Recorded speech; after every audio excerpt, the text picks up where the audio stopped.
introduced to Adoni Lata ma'am. So ma'am actually last year batch అంటే 2020 batch మొత్తానికి ఇక్కడ madam క్లాసులు చెప్పడం జరిగింది లాస్ట్ మీద ఫారెన్సిక్ సైన్స్ మీద.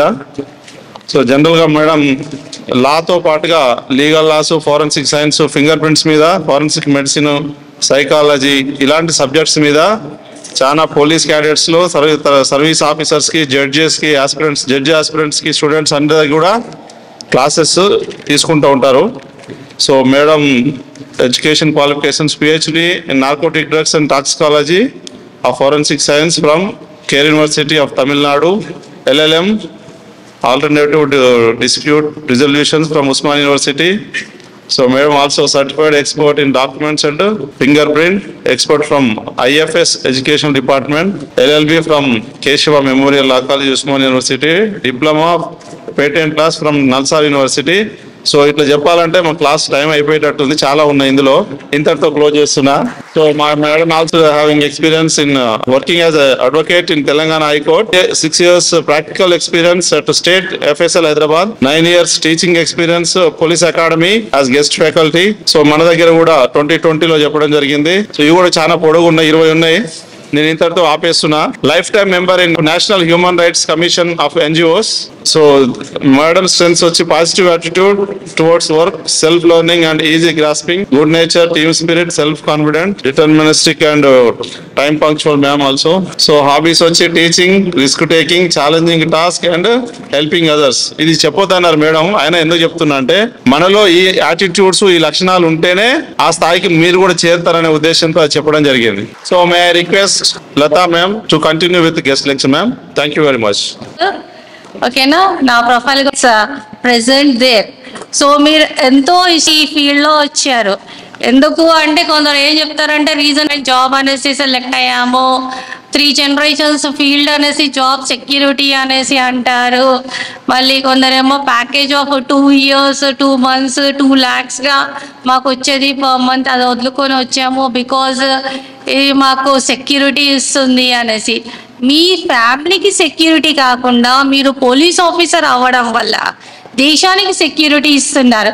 The place where you are staying, మీరు ఉండే ప్రదేశంలోనే మీరు సెక్యూరిటీ ఇస్తున్నారు. మీకు ఎక్కడ పోస్టింగ్ అయినా, ఏ జ్యుడిస్టిక్షన్ అయినా, మీరు పోలీస్ అనగానే చాలు అందరు అమ్మో వాళ్ళు వస్తున్నారు అనేసి పక్కకి జరిగిపోతారు. మీ క్యాటర్ ఏంటో అని అడగరు, మీకున్న స్ట్రిప్ ఏంటో అని చూడరు, స్టార్ ఉందా లేకపోతే ఎంబ్లమ్ ఉందా అనేసి. మీకు ఏంటి జస్ట్ ఒక పేరే మీ హైలైట్ చేస్తుంది, తర్వాత మీ పేరు నెక్స్ట్ అనేది వస్తుంది. ఇప్పుడు అక్కడ బుక్స్ చూస్తున్నాం, అలాంటి బుక్స్ కూడా శాలరీ పెంచుకోవడానికే మీరు చేసేది అంతా, మీకు ప్రమోషన్స్, శాలరీస్ పెంచుకోవడానికి. ఇప్పుడు దీంట్లో ఎవరైతే జాయిన్ అయ్యారో tight scope of better field and better ఎక్స్పీరియన్స్లో వెళ్ళండి దీంతో. సో యాజ్ ఎ గెస్ట్ లెక్చరర్గా నన్ను ఈరోజు ఇక్కడ పిలిచారు. And this is not new to me for the performer which we are going to come across with each other. So నాకు ఇచ్చిన క్లాస్ వచ్చేసి క్రిమినల్ లాస్, న్యూ అమెండ్మెంట్స్ గురించి. సో అమెండ్మెంట్కి మళ్ళీ న్యూ లాస్కి తేడా ఏంటి చెప్పండి. ఓకే, న్యూ లా అంటే కొత్తగా ఇంట్రడ్యూస్ చేయడం. కూర్చోండి. సో ఏమైందంటే ఎర్లియర్ ఆ తర్వాత మన కాన్స్టిట్యూషన్ అనేది ఫ్రేమ్ అయింది, మనకంటూ మన స్టేట్, మన రీజియన్, మన ఇండియా అనే ఒక పేరుతోటి పీనల్ కోడ్ అనేది ఫామ్ అయింది. Penal code is nothing but శిక్షణ వేసేదా, శిక్షణ విధించేదా? ఆ శిక్షని వేసేది, విధించేది మళ్ళీ CRPC వస్తుంది. సో అలా వాళ్ళ ఇంగ్లీష్ చట్టాలు అన్నట్టు 60s, 70s, 80s, 90s ఏవేవి బాగున్నాయో మన స్వతంత్రం వచ్చేటప్పుడు బిఆర్ అంబేద్కర్ కాన్స్టిట్యూషన్ అనేది ఒకటి రాసి పెట్టారు, దాంట్లో ఇంప్లిమెంట్ చేశారు. ఈ టైంలో ఫ్రేమ్ అయిన క్రైమ్ ఎక్స్పర్ట్స్ కూడా తక్కువగా ఉండే అన్నట్టు. డిఫరెంట్ క్రైమ్స్ అంటే డొమెస్టిక్ వైలెన్స్, చిన్న చిటుకు రాబరీస్ అవుతుండే, డకాయితీ అవుతుండే. బట్ ఇప్పుడు ఏమైంది, టెక్నాలజీ పెరగడం వల్ల, మన మోడర్నైజేషన్ అవ్వడం వల్ల, తెలివి ఎక్కువ అవడం వల్ల క్రైమ్ రేట్ అనేది చాలా ఇంక్రీజ్ అయిపోయింది. ఎవరో ఎక్కడో కూర్చొని మనీ లాండరీ చేయడమే కాకుండా ద్వారా ఐపీఎల్ గేమ్స్ వింటారు, చూస్తారు, ఆడతారు కదా, బెట్టింగ్ గేమ్స్ అనేసి.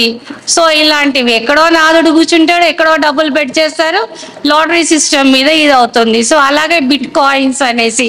సో ఇవన్నీ కొత్త కొత్తగా వచ్చాయి కాబట్టి ఈ లాస్ ని కూడా మళ్ళీ తీసుకొస్తే బాగుంటుంది అనేసి అమైండ్ చేయడం, అంటే దాంట్లో యాడ్ చేయడం అవుతా ఉండే.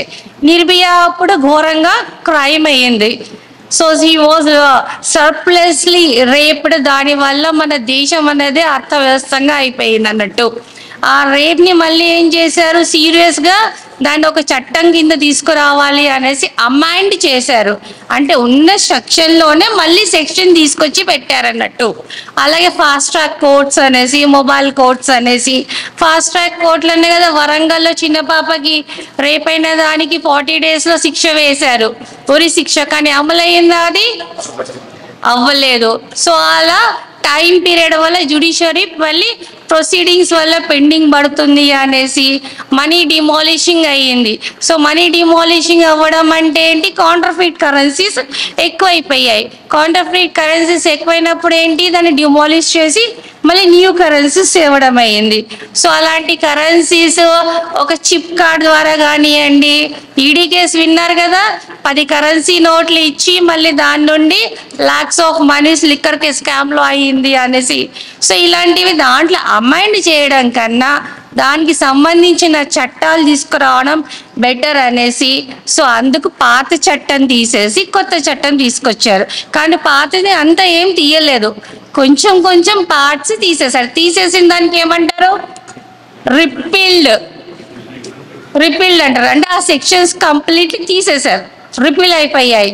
మళ్ళీ కొత్తగా ఫ్రేమ్ చేసాం. ఎక్కడో ఉన్న 375ని తీసుకొచ్చి మళ్ళీ దీంట్లో వేరేగా పెట్టేశాం మనం. ఇంకా 116 అనేసి, 107 అనేసి, ఇంకా సెక్షన్ 2 అనేసి. సో ఈ సెక్షన్స్ ని మళ్ళీ ఈ సెక్షన్స్ కిందకి, అంటే ఏవైతే అవసరం ఉన్నాయి మనకి, ఏవి అవసరం లేవు అనేసి సెలెక్ట్ చేసి కరెక్ట్ ఫార్మేట్ గా చేశారు.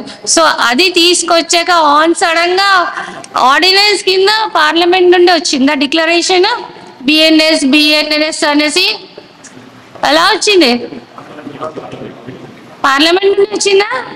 సో లా కమిటీ వాళ్ళు, ఇలా పోలీస్ ఆఫీసర్స్ వాళ్ళు, వీళ్ళందరూ కూర్చొని దాని మీద ఎంతో అధ్యాయం చేసి ఏ సెక్షన్స్ ఉండాలి, ఏ సెక్షన్స్ తీసేయాలి, బికాస్ సైబర్ నేరాలు ఎక్కువైపోయాయి, అలాగే ప్రోనోగ్రఫీస్వి ఎక్కువైపోయాయి, హ్యూమన్ ట్రాఫికింగ్, చైల్డ్ ట్రాఫికింగ్ ఎక్కువైపోయింది. టెక్నాలజీతో ఏఐ, ఎంఎల్ అనేసి వచ్చింది కదా, ఆర్టిఫిషియల్ మిషన్ లెర్నింగ్ అనేసి, అవునా? సో అవన్నీ ఎవిడెన్స్ యాక్టేనా, ఎలక్ట్రానిక్ ఎవిడెన్స్, ఎవిడెన్స్ అవి ఎలక్ట్రానిక్ ఎవిడెన్సెస్. సో అంతకు ముందు ఏంటి, అమైండ్ చేసి సైబర్ అనేసి పెట్టేవాళ్ళు. అలా కాకుండా దానికంటే ఒక పర్టికులర్లీ తీసుకురావాలి అనేసి. సో అలా ఒక్కొక్క దానికి ప్రత్యేకంగా డిఫరెన్స్ చేశారు.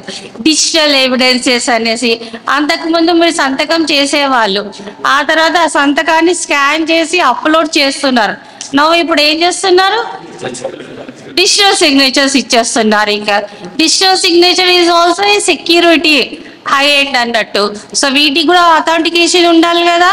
డిజీ లాకర్ లాంటిది ఒకటి వచ్చింది కదా, ఇంకా ఆధార్ కార్డ్ ఎక్కడ ఓటీపీ ఇస్తే మీకు వస్తుంది. ఇంకా సో ఇలాంటివి ఏమైనా ఫ్రాడ్స్ అయ్యాయంటే దానికి ఏ చట్టం కింద, ఎందుకంటే మళ్ళీ ఐపీసీ అనేసి, ఎవిడెన్స్ యాక్ట్ అనేసి, సిఆర్పిసి అనేసి, సివిల్ మ్యాటర్ ఉంటే మళ్ళీ సిపిసి అనేసి, ఇలా డిఫరెంట్ సెక్షన్స్ వేయడం కన్నా ఐపీసీ కింద అనేది బిఎన్ఎస్ కింద కేసు రిజిస్టర్ చేయాలి, ఆ తర్వాత బిఎన్ఎస్ఎస్ కింద శిక్ష వేయాలి అనేసి క్లియర్ కట్ గా తీసి సపరేట్ చేయడం అయ్యింది. సో ఒకసారి మీరు బుక్ తీసి చూస్తే సిమిలారిటీస్ ఏంటి, డిఫరెన్సెస్ ఏంటి అని క్లారిటీగా తెలుస్తూ ఉంటాయి. యాక్చువల్లీ క్రైమ్ అంటే ఏంటి, సో ఏ నేరమైనా ఈజీగా యాసబుల్ అయ్యింది చేస్తారు వాళ్ళ అవసరాల్ని బట్టి, అవునా? అవసరాన్ని బట్టి అయ్యేదే నేరం అన్నట్టు. That is nothing but socio economic strategies అన్నట్టు. ఇంకా వాళ్ళు ప్లానింగ్ చేసుకుంటే మెన్స్ట్రియా, ప్లానింగ్ చేసుకొని తెలిసి చేస్తే నేరము మెన్స్ట్రియా అంటారు, తెలిసి తెలియక చేస్తే యాక్టర్స్ రియా అనేసి అంటారు. ఇవి లాలో కొన్ని పేర్లు అనేవి ఉన్నాయి అన్నట్టు. సో ఇలాంటివి మీకు క్లారిటీగా ఇప్పుడు అర్థం కావాలి అనేసి చేంజెస్ అనేవి తీసుకొని వచ్చారు అన్నట్టు. బిఎన్ఎస్ అంటే ఏంటి, ఓకేనా, న్యూ ఐపీసీ అనేసి ఉంది. ఫస్ట్ బి అంటే ఏంటి, Bharatiya. So other name of India is Bharatiya అనేసి. సో అక్కడ నేమ్లోనే ఫస్ట్ చేంజ్ వచ్చేసింది ఇంకా కొత్త లా ప్రకారము. నెక్స్ట్ ఏంటి, న్యూ పీనల్ కోడ్, నాగరిక. నాగరిక అంటే ఏంటి, ఫస్ట్ అర్థం పబ్లిక్, సివిలియన్స్, ఓకేనా, ఆఫీసర్స్ కానీ సివిలియన్స్ కానీ పబ్లిక్ అన్నట్టు. సో అదేంటి, నాగరిక సురక్ష సన్నిహిత అనేసి. ఇంకా so it is nothing but CrPC, ఓకేనా, BNSS CrPC. At the end ఏదైనా ఎవిడెన్స్ మీద ఆధారపడి ఉంటుంది కదా, మనం ఎంత గట్టిగా అరిచినా కూడా కోర్టులో ఎవరు వినిపించుకోరు, దానికి జడ్జిమెంట్ కూడా రాదు. మీరు పోలీస్ ఆఫీసర్ కూడా ఎవరైనా హియర్సే ఎవిడెన్స్ అంటే చూసి చెప్పి మీకు చెప్పినా కూడా అది స్టేట్మెంట్ రాసిచ్చి దాని మీద సంతకం అయితేనే ఆ డాక్యుమెంట్ కోర్టులో కానీ ప్రొడ్యూస్ చేయగలుగుతారు మీరు. వాళ్ళు వచ్చి చూసి మని ఐ విట్నెస్ చెప్తే సో అదేంటి ఒక ఎవిడెన్స్ లాగా. సో దానితో పాటు ఆ అబ్బాయి అక్కడ రాస్తున్నాడు, బుక్ అండ్ పెన్ ఉంది. సో అది రైటింగ్ కింద ఎవిడెన్స్ అని తన రాతనే ఉందని చెప్పడానికి వస్తుంది కదా. సో అలా ఈ ఎవిడెన్స్ ఉంటేనే వీటికి ప్రాముఖ్యత అన్నట్టు. సో ఫస్ట్ ది పోలీస్ కిందికి వస్తుంది, నెక్స్ట్ వన్ వచ్చేసి జ్యుడిషియరీ సిస్టమ్, క్రిమినల్ జస్టిస్ సిస్టమ్కి వస్తుంది, థర్డ్ ఎవిడెన్స్. సో అక్కడ సీన్ ఆఫ్ అఫెన్స్కి వెళ్తారు, మీరు ఎఫ్ఐఆర్ బుక్ చేస్తారా, కంప్లైంట్ బుక్ చేస్తారా, ఆ తర్వాత ఎవిడెన్స్ కలెక్ట్ చేస్తారు, ఆ ఎవిడెన్స్ ని బేస్ అయ్యే ఛార్జ్ షీట్ అవుతుంది, ఆ తర్వాత కోర్టులో ట్రయల్ అయ్యి వాళ్ళకి శిక్ష అని పడుతుంది. సో ఈ 3 చట్టాలు అక్కడ రావడం అయ్యింది అన్నట్టు. క్లియర్? సాక్ష్య అనేసి సాక్ష్యం అంటాం కదా, సో అలా కామన్ ఈజీ టర్మ్ వచ్చింది ఎవిడెన్స్ ని సాక్ష్యం అనేసి. నెక్స్ట్ సో ఇక్కడ ఈ 3 లాస్ ఏంటి అనేసి, సో ఇందాక మీకు చెప్పాను కదా వాటి గురించి, మన లోక్సభలో అయిందని చెప్పాను కదా. సో డిసెంబర్లో తీసుకొచ్చారు, ఫస్ట్ లోక్సభలో బిల్ పాస్ అయ్యింది, అదే బిల్లు మళ్ళీ నెక్స్ట్ డే రాజ్యసభలో కూడా పాస్ అయ్యింది. అది 6 months టైం పట్టింది. ఇప్పుడు ఎప్పటి నుండి, జూలై నుండి స్టార్ట్అప్ అవుతుంది అన్నట్టు, ఓకేనా. సో అప్పుడేమో 75th ఇండిపెండెన్స్ డే తర్వాత డిసెంబర్లో బిల్స్ పాస్ అయ్యి అయిపోయాక మళ్ళీ జూలై 1st నుండి ఇది అమైండ్ అవుతుందా లేకపోతే పాస్ అవుతుందా, పాస్ అయిపోతుంది అన్నట్టు. నెక్స్ట్ డే నుంచి ఇది రూలింగ్ లో వచ్చేస్తుంది అన్నట్టు. మీరు ఏ కేసు అయినా రిజిస్టర్ చేస్తున్నా కూడా బిఎన్ఎస్ ప్రకారమే రిజిస్టర్ చేయాలి. ఇంకా సెక్షన్ అనేసి అంటారు అన్నట్టు, తర్వాత సబ్ క్లాస్ అనేసి అంటారు అన్నట్టు. సో అలాంటివన్నిటికీ ఒక చోటు తీసుకొచ్చి సరితూగు పెట్టారు అన్నట్టు వాళ్ళు. సో అలా 358 అయ్యావి. ఇంకా అలాగే బిఎన్ఎస్ఎస్. సో మీ సిఆర్పిసి ఇది బిఎన్ఎస్ అంటే, సో సిఆర్పిసి నాగరిక సురక్ష సంహిత అన్నట్టు. ఇంకా సో ఇదేంటి ఉన్నాయి,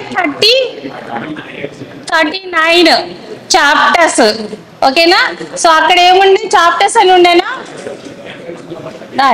మళ్ళీ సెక్షన్స్ వచ్చేసి 538 అండ్ 484. సో ఇక్కడ సెక్షన్స్ అనేవి పెరిగాయి అన్నట్టు, బికాజ్ మన ఐటీలో వచ్చింది, ఇంకా ఈ మనీ లాండరీ వచ్చింది, అలాగే ఇంకా చిట్ ఫండ్ యాక్ట్ లో కూడా చేంజెస్ తీసుకొచ్చారు.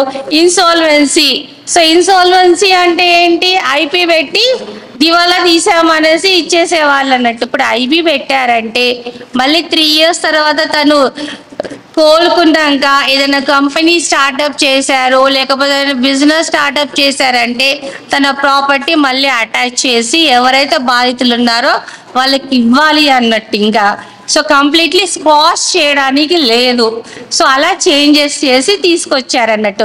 ఏంటి, ఎందుకు చేంజెస్ అయ్యాయి అనేసి, సో నేను ఇందాక అన్నాను కదా, ఎలక్ట్రానిక్ ఐటీ మీ డిజిటలైజేషన్, ఈ సేవ మీ సేవ అనేసి ఉంది, పోర్టల్స్ అండ్ ఎవ్రీథింగ్. ఇప్పుడు మనం కూడా యూజ్ చేసేది ఇక్కడ డిజిటల్, అక్కడ కెమెరా అనేది డిజిటలే, వాయిస్ రికార్డ్ అయ్యేది డిజిటలే. కాబట్టి ఇవన్నీ electronic and digital records.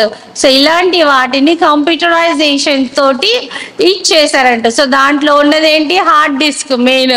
So నేను ఇక్కడ వచ్చానంటే అక్కడ ఉన్న కెమెరాలో ఉన్నది ప్రూఫ్ అన్నట్టు.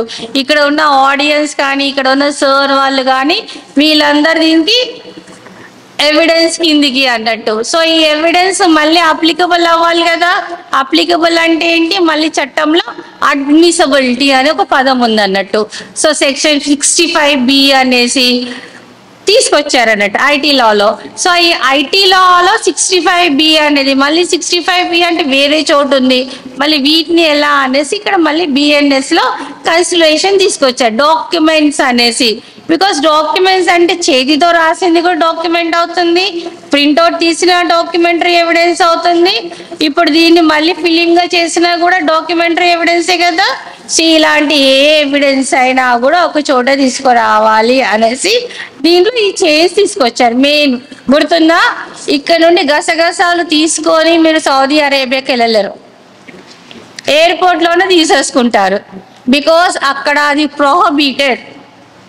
గసగసాలు ఇస్ అ ప్రోహిబిటెడ్, వాళ్ళు దాన్ని డ్రగ్ అంటారు.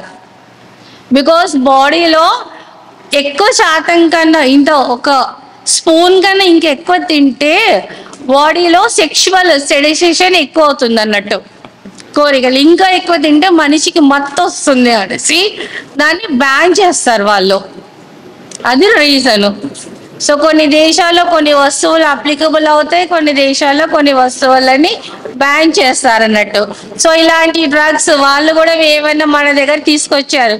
ఇక్కడ మీరు నడుస్తూ ఉంటే వయ్యారి భామ చెట్లు ఉంటాయి, చిన్న చిన్న పువ్వులవి. సో అవి మన ఒంటికి తాగితే ఎలర్జీ లాగా అవుతా ఉంటాయి.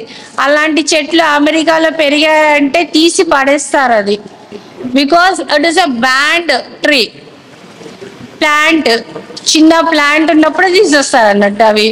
సో మన దగ్గర ఎక్కడ పడితే అక్కడ. ఇది ఎలా వచ్చాయంటే ప్లేన్ కి వీల్స్ కి తాగి వేరే చోటు పడి అవి పెరిగొచ్చాయి అన్నట్టు. సో ఎక్కువ ఇక్కడ కనిపిస్తున్నాయో దాన్ని కాల్ చేస్తూ ఉంటారు. సో ఇలాంటివి ఏమైనా వాళ్ళు గ్రో చేశారనుకోండి, ఒక పర్సన్ ని చంపేయడానికి కూడా ఇచ్చేసే టాక్సిక్ లెవెల్, అంటే దాంట్లో పాయిజన్ అన్నట్టు. ఇంకా ఉమ్మెత్త పువ్వు అంటారు కదా, సో అలాంటివి. సో ఈ డ్రగ్స్ లో కూడా ఉంటాయి కొన్ని. ఇంకా 0 FIR అంటే okay, thank you. So thank you, ma'am. Thank you very much for the enlightenment on the laws. Madam class మంచిగా వాయిస్ బాగుంది కదా, మంచిగా అర్థమవుతుందా? నెక్స్ట్ సెమిస్టర్లో విజయ్ సార్ ఉన్నారు మనకు. మేడంని నెక్స్ట్ సెమిస్టర్ మొత్తం లా క్లాస్లో మా క్లాస్ చెప్తారా ఇన్ఫర్మేషన్. నెక్స్ట్ సెమిస్టర్లో మేడం అందుబాటులో ఉండడానికి ప్రయత్నం చేద్దాం, ఓకేనా? సో మేడంకి మరి కృతజ్ఞతగా గట్టిగా చప్పట్లు కొట్టాలో. Yeah.